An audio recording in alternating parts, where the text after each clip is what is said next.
Please kindly subscribe to this channel, because here we offer true life stories in this channel. In case you are just seeing this channel, like and share, because it encourages us for more.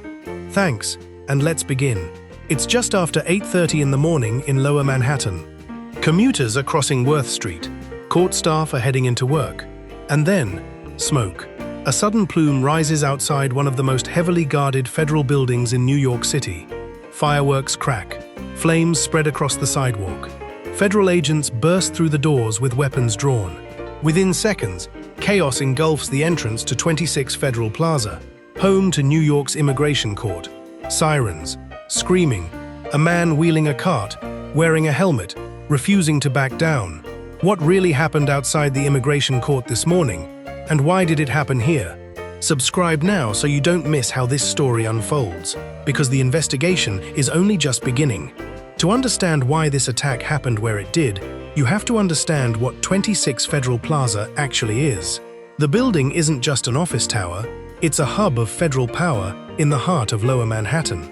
It houses the Jacob K. Javits Federal Building, the James L. Watson U.S. Court of International Trade, the FBI's New York Field Office, and, critically, the New York Field Office of Immigration and Customs Enforcement, along with the city's immigration court. For the past year, this address has become a flashpoint. As the federal immigration crackdown intensified, 26 Federal Plaza turned into a stage for near-constant demonstrations. Protesters have gathered here repeatedly. Elected officials have been arrested here. The building has even been placed on lockdown before, over bomb threats. So when fire broke out at its entrance this morning, for many New Yorkers, the location itself told part of the story before a single fact was confirmed. The incident. According to the FBI and multiple law enforcement sources, the fire began just before 8:40 a.m. Monday morning. FDNY says it received its first call around 8:30 a.m. Video circulating online shows a man approaching the entrance of the building, pulling a cart.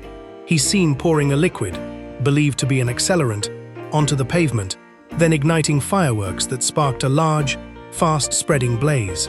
FBI Director Kash Patel confirmed in a statement that an individual deployed an incendiary device outside of 26 Federal Plaza, and that the person was taken into custody. The FBI's New York Joint Terrorism Task Force is now leading the investigation. An FBI assistant director on the scene went further, describing the incident as an anti-government attack targeting a federal facility. Federal agents and Federal Protective Service officers responded within moments, rushing the suspect with guns drawn before tackling and handcuffing him. He was taken directly into the building. FDNY crews extinguished the blaze before it could spread to the structure itself. What remains unconfirmed, the exact sequence of who acted first, whether the suspect resisted before being subdued, and the full contents of the cart, which the NIPT says is still being examined, reportedly by the city's bomb squad. The suspect. Several law enforcement sources have described the suspect as a man with a documented history of anti-ISIS activism. His cart reportedly carried fireworks, a flammable liquid, and 2 airsoft-style pellet rifles.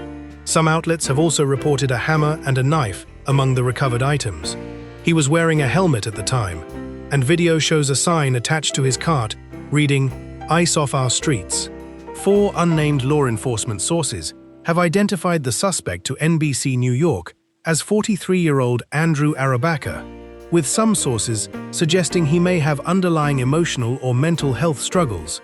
But as of this recording, no agency has officially released his name, and no charges have been filed.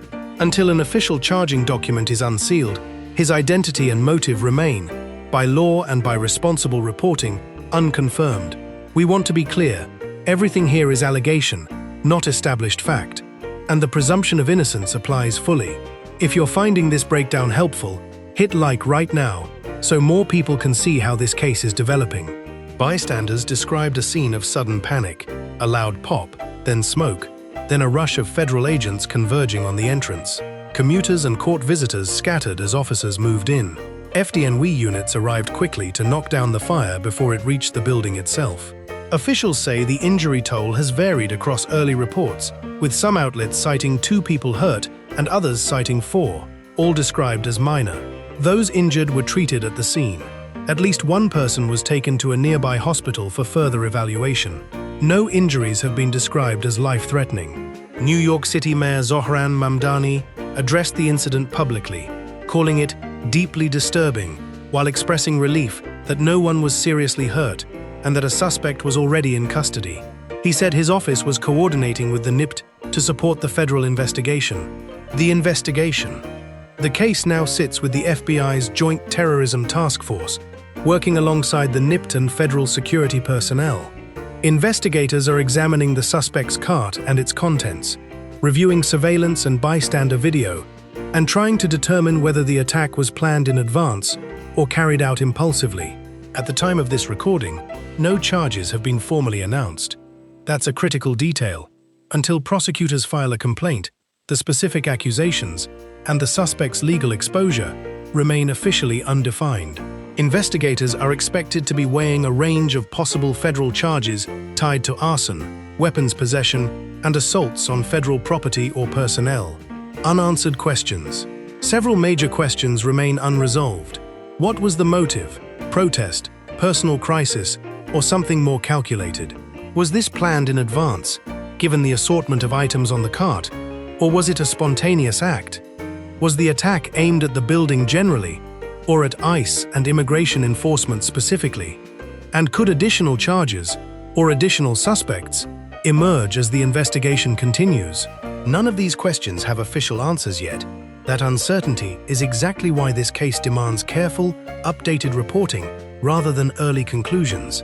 Broader impact incidents like this one raise hard questions about security at federal facilities that have become symbols of a broader national conflict over immigration enforcement.